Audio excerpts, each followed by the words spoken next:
E aí, galera, a gente vai ler mais um capítulo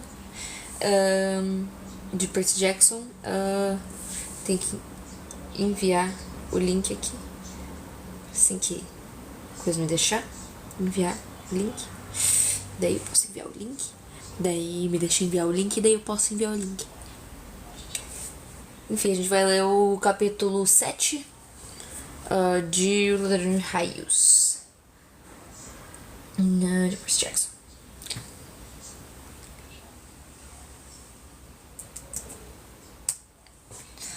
E vamos lá. Lembrando que o capítulo 6 termina com o Percy, né? Coisando a Clarice, deixando ela toda coisada de água de banheiro. Não, muito legal. Água de banheiro. Se fora de contexto deve ficar muito estranho.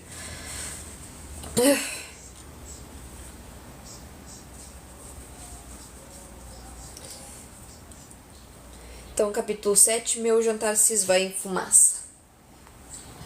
A notícia do incidente do banheiro se espalhou na mesma hora. Aonde quer que eu fosse, os campistas apontavam para mim e murmuravam algo sobre a água de vaso sanitário. Ou talvez apenas olhassem para Annabeth, que ainda estava bastante encharcada. Ela me mostrou mais alguns lugares. A oficina de metais, onde as crianças forjavam as próprias espadas. A sala de artes e ofícios, onde sátiros jateavam com areia uma estátua gigante de um homem bode. E a parede para escalada, que na verdade consistia em duas paredes que sacudiam violentamente. Deixavam cair rochas, espalhavam lava e colidiam uma com a outra se a gente não chegasse no topo bem depressa. Finalmente retornamos ao lago de canoagem, de onde a trilha levava de volta aos chalés.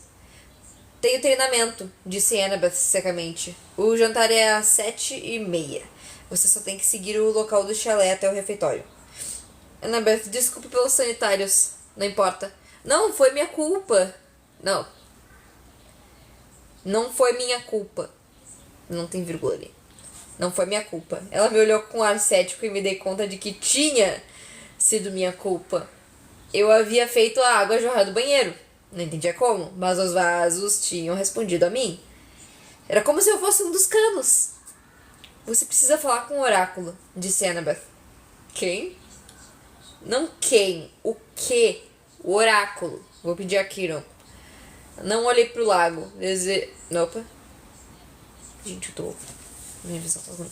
Olhei pro lago, desejando que alguém me desse uma resposta direta pelo menos uma vez. Eu não esperava que alguém estivesse olhando de volta para mim do fundo, portanto, meu coração deu um pulo quando eu notei duas meninas adolescentes sentadas de pernas cruzadas na base do pier, cerca de 6 metros abaixo. Vestiam jeans e camisetas verdes cintilantes e cabelos castanhos flutuavam soltos em volta dos ombros enquanto peixinhos passavam por entre eles. Elas sorriram e acenaram como se fosse um amigo há muito tempo perdido. Eu não sabia que outra coisa fazer, acenei de volta. Não as encoraje, advertiu Annabeth. As Náiades são flertadoras incontroláveis. Náiades. Repeti, sentindo-me completamente estupefato. Já chega, quero ir pra casa agora. Annabeth franziu as sobrancelhas. Você não percebe, Percy? Você está em casa. Esse é o único lugar na Terra seguro para crianças como nós. Você quer dizer crianças mentalmente perturbadas? Não, quero dizer não humanos. Não totalmente humanas, de qualquer modo. Meio humanas. Meio humanas e meio quê? Acho que você sabe. Eu não queria admitir, mas sabia sim. Senti um formigamento nos membros, uma sensação que às vezes tomava quando minha mãe falava sobre meu pai. Deusas, disse eu. Meio deusas. Semideusas. Annabeth assentiu. Seu pai não está morto, Percy. Ele é um dos Olimpianos. Isso é loucura. Será? Essa é a coisa mais comum que os deuses faziam nas velhas histórias. Eles andavam por aí se apaixonando por seres humanos e tendo filhos com eles. Você pensa que eles mudaram os hábitos nos últimos poucos milênios? Mas isso são apenas... Eu quase disse mitos, de novo. Então me lembrei do aviso de Kiron de que daqui a 2000 anos eu poderia ser considerado um mito. Mas se todos aqui são meio deuses, semideuses, disse Annabeth. Esse é o termo oficial, ou meio-sangues. Então quem é seu pai? As mãos dela se apertaram em volta da balaustrada do pier. Tive a sensação de que acabara de tocar um assunto delicado. Meu pai é um professor em West Point, disse ela. Não o vejo desde que era muito pequena. Ele ensina história americana. Ele é humano.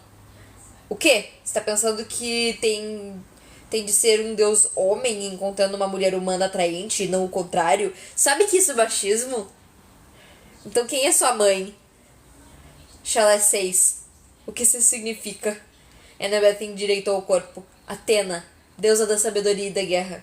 Certo, pensei. Por que não? E meu pai? Indeterminado, disse Annabeth. Como eu lhe contei antes, ninguém sabe. A não ser a minha mãe, ela sabia. Talvez não, Percy. Os deuses nem sempre revelam sua identidade. Meu pai teria revelado. Ele a amava. Annabeth me deu uma olhada cautelosa. Eu não queria acabar com as minhas ilusões. Talvez você esteja certo. Talvez ele vá enviar um sinal. Esse é o único modo de saber com certeza. Seu pai tem de mandar você um sinal reclamando você como filho. Às vezes isso acontece. Quer dizer que às vezes não acontece. A Annabeth correu a palma da mão pela balaustrada. Os deuses são atarefados. Eles têm uma porção de filhos e nem sempre... Bem, às vezes eles não se importam conosco, Percy. Eles nos ignoram. Pensei em algumas das crianças que tinha visto no Chalé de Hermes. Adolescentes que pareciam mal-humorados e deprimidos. Como se estivessem esperando por um chamado que nunca viria. Conhecera crianças assim na academia Yance, descartadas para internatos por pais ricos que não tinham tempo para lidar com elas. Mas os deuses deviam se comportar melhor. Então, eu estou encalhado aqui, disse eu. É isso pelo resto da minha vida? Depende, disse Annabeth. Alguns campistas só ficam no verão. Se você é filho de Afrodite ou Deméter, provavelmente não é uma força realmente poderosa. Os monstros podem ignorá-lo, então você pode se arranjar com alguns meses de treinamento de verão e viver no mundo mortal pelo resto do ano. Mas para alguns de nós, sair é perigoso demais. Temos de ficar o ano inteiro. No mundo mortal, atraímos monstros. Eles percebem nossa presença. Vêm nos desafiar. Na maioria das vezes, eles nos ignoram até termos idade suficiente para causar problemas. Cerca de 10 ou 12 anos. Mas depois disso, muitos dos semideuses vêm pra cá ou são mortos. Alguns conseguem sobreviver no mundo exterior e se tornam famosos. Acredite, se eu lhe contasse os nomes que você conheceria. Alguns nem sequer se dão conta de que são semideuses, mas poucos, muitos poucos são assim. Então, os monstros não podem entrar aqui.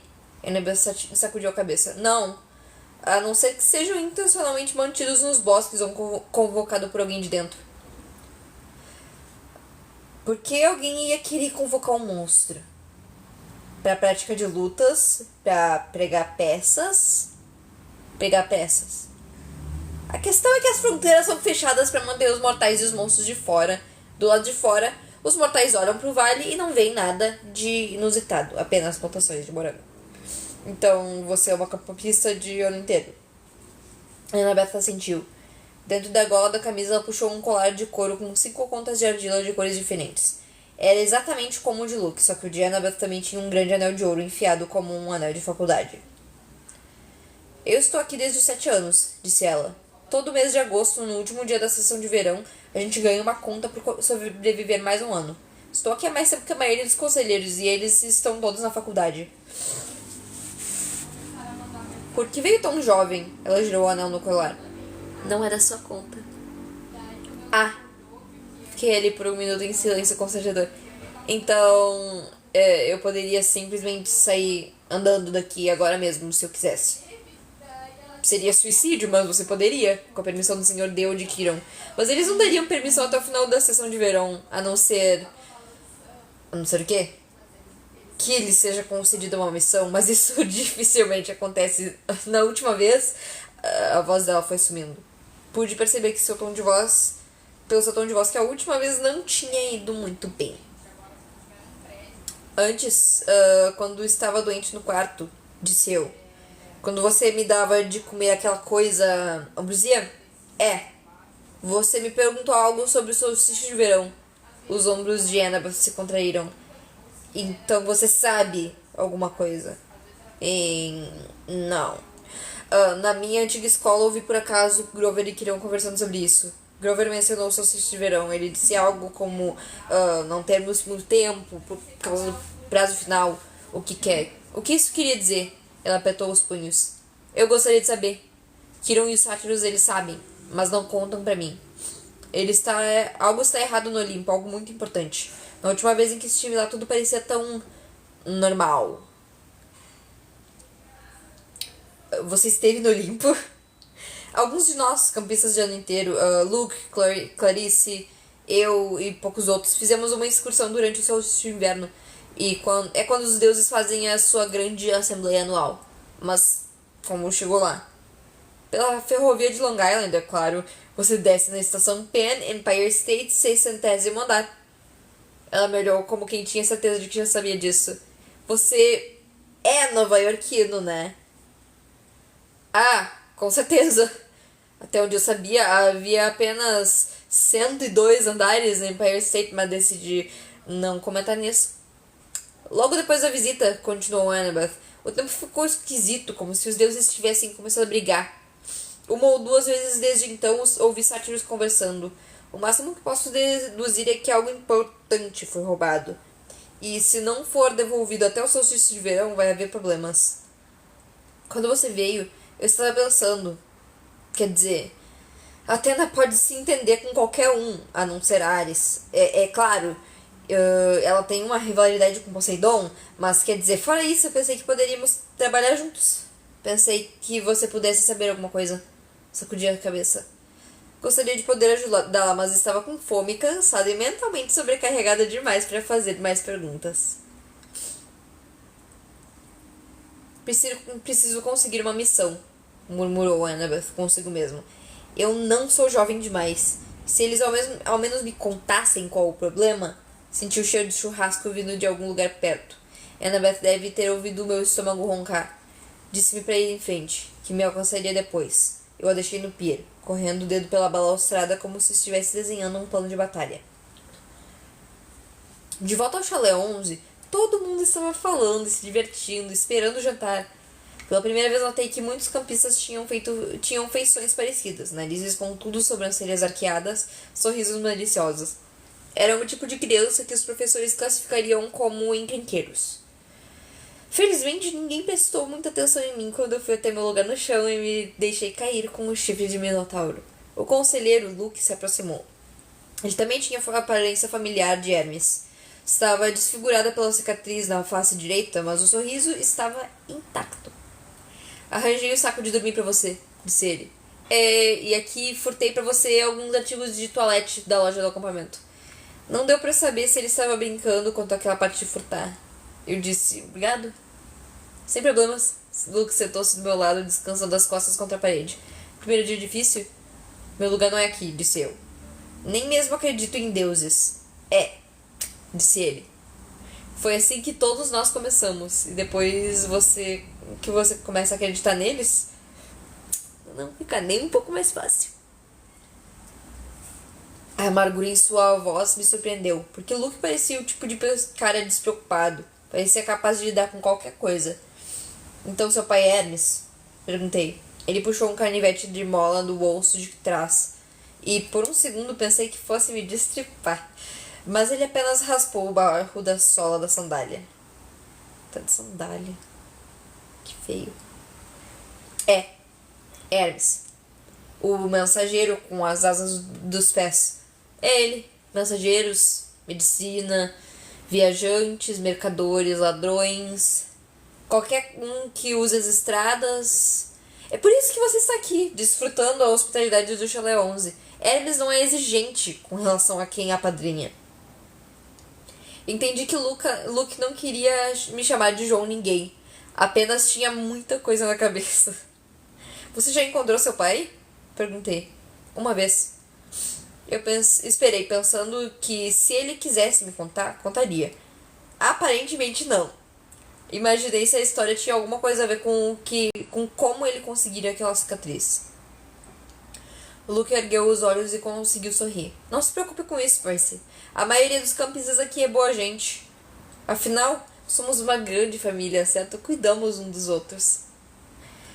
Ele parecia entender o quanto me sentia perdido e estava grato por isso.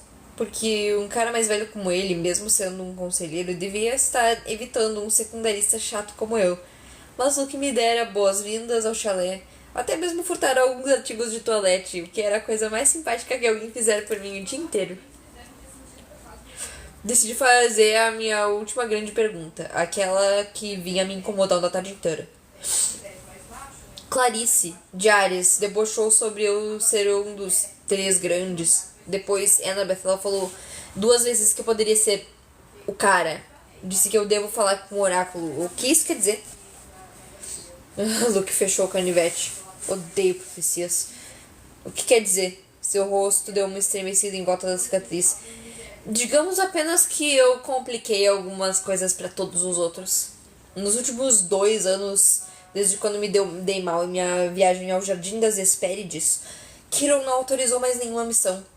Annabeth está morrendo de vontade de sair para o mundo. Ela importunou tanto Kiron que ele finalmente disse que já conhecia seu destino. Receberam uma profecia do oráculo.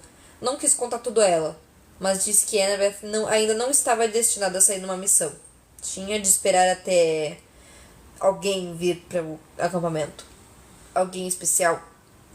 Não se preocupe com isso, garoto, disse Luke. Annabeth quer pensar que todo campista novo que chega aqui é presságio de que ela está esperando. Agora vamos. É hora do jantar. No momento que ele disse isso, uma trombeta soou à distância. De algum modo eu sabia que era feita com uma concha de caramujo, apesar de nunca ter ouvido uma antes. Luke gritou. 11. Reunir! O chalé inteiro, cerca de 20 de nós, formou uma fila no pátio. Enfileiramo-nos por ordem de antiguidade. Portanto, é claro que eu era o último. Vieram campistas também dos outros chalés, com exceção dos 3 vazios no fim e do chalé 8, que parecia normal durante o dia, mas agora começava a ter um brilho prateado à medida que o sol se punha. Marchamos colina acima até o pavilhão do refeitório. Sátiros vieram da campina e juntaram-se a nós. Náiades emergiram do lago de canoagem. Algumas outras meninas brotaram dos bosques, e quando digo brotar, quero dizer brotar mesmo. Viu uma menina de 9 ou 10 anos formar-se a partir da lateral de um bordo e vir saltitando colina acima. Ao todo, havia talvez uma centena de campistas, algumas dúzias de sátiros e uma dúzia de ninfas e náiades variadas. Só. No pavilhão, tochas ardiam em volta das colunas de mármore. Um fogo central queimava em um braseiro de bronze do tamanho de uma bandeira. Cada chalé tinha sua própria mesa, coberta com uma toalha branca com detalhes em roxo. 4 mesas estavam vazias, mas a do chalé 11 era superlotada. Tive de me espremer na ponta de um banco, com metade do traseiro para fora. Vi Grover sentado à mesa 12, um par de meninos loiros gorduchos bem parecidos com o Sr. D. Kiron ficou de pé ao lado, pois a mesa de piquenique era muito pequena para um centauro. Annabeth sentou-se à mesa 6, com um bando de crianças atléticas de aparência séria, todos com olhos cinzentos e cabelo loiro da cor do mel. Clarice sentou-se atrás de mim à mesa de Ares. Parecia recuperada do banho, pois estava rindo e arrotando ao lado das amigas. Finalmente, Kiron bateu o casco contra o piso de mármore do pavilhão e todos se calaram. Ele ergueu um copo. Aos deuses! Todos ergueram os copos. Aos deuses! Ninfas do bosque avançaram com bandejas de comida. Uvas, maçãs, morangos, queijo, pão fresco e sim, churrasco. Meu copo estava vazio, mas Luke disse, fale com ele, qualquer coisa que queira. Não alcoólica, é claro. Cherry Coke, falei. O copo se encheu de líquido espumante cor de caramelo. Então, tive uma ideia. Cherry Coke azul. O refrigerante assumiu um tom berrante de cobalto. Tomei um gole cauteloso. Perfeito. Fiz um brinde à minha mãe. Ela não se foi, disse a mim mesmo. De qualquer modo, não para sempre. Ela está no mundo inferior. E se ele é um lugar real, então algum dia... Vai, Percy, disse Luke, me passando uma travessa de peito defumado. Enchi meu prato. Estava prestes a dar uma grande garfada quando notei que todos se levantavam, levando os pratos pro fogo no centro do pavilhão. Imaginei se estavam indo buscar a sobremesa ou coisa assim. Venha, disse-me Luke. Quando cheguei mais perto, vi que todos estavam pegando algo do prato e jogando no fogo. O morango mais maduro, a fatia mais suculenta de carne e o pão mais quente e mais amanteigado. Luke murmurou ao meu ouvido. Oferendas queimadas para os deuses. Eles gostam do cheiro. Fala sério! O olhar dele me advertiu a não debochar daquilo. Não pude deixar de me perguntar por que um ser imortal todo-poderoso gostaria do cheiro de comida. Comida queimada. Luke aproximou-se do fogo, inclinou a cabeça e atirou um cacho de uvas gordas e vermelhas. Hermes. Eu era o próximo. Eu gostaria de saber o nome de qual deus deveria dizer. Acabei fazendo um pedido silencioso. Quem quer que seja, conte-me, por favor. Empurrei uma grande fatia de peito para as chamas. Quando inalei um pouco da fumaça, não engasguei. Não parecia nem um pouco cheiro de comida queimada. Cheirava chocolate quente e brownies recém-assados, hambúrgueres grelhados e flores silvestres e uma centena de outras coisas boas que não deviam combinar, mas combinavam. Dava até para acreditar que os deuses podiam viver daquela fumaça. Depois de que todos voltaram aos lugares e terminaram de comer, Tyrion bateu novamente o casco para chamar nossa atenção. O Sr. D levantou-se com um enorme suspiro. Sim, suponho que eu deva dizer olá a todos vocês, moleques. Olá. Nosso diretor de atividades, Kiron, diz que a próxima captura-bandeira será na sexta-feira. Atualmente, o Chalé 5 retém os lauréis.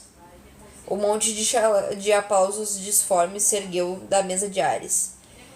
Pessoalmente, continuou o Sr. D, não me importo nem um pouco, mas congratulações. Também devo lhes dizer que temos um novo campista hoje, é Peter Johnson. Kiron murmurou alguma coisa.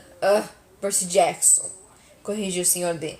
Está certo, viva e tudo mais. Agora vão correndo para sua fogueira boba. Vai, andem. Todos aplaudiram. Dirigimos-nos ao anfiteatro onde Chalé de Apolo liderou uma cantoria. Cantamos canções de acampamento sobre os deuses, comemos besteiras e nos divertimos. E o engraçado foi que eu não senti ninguém mais olhando para mim. Era como estar em casa.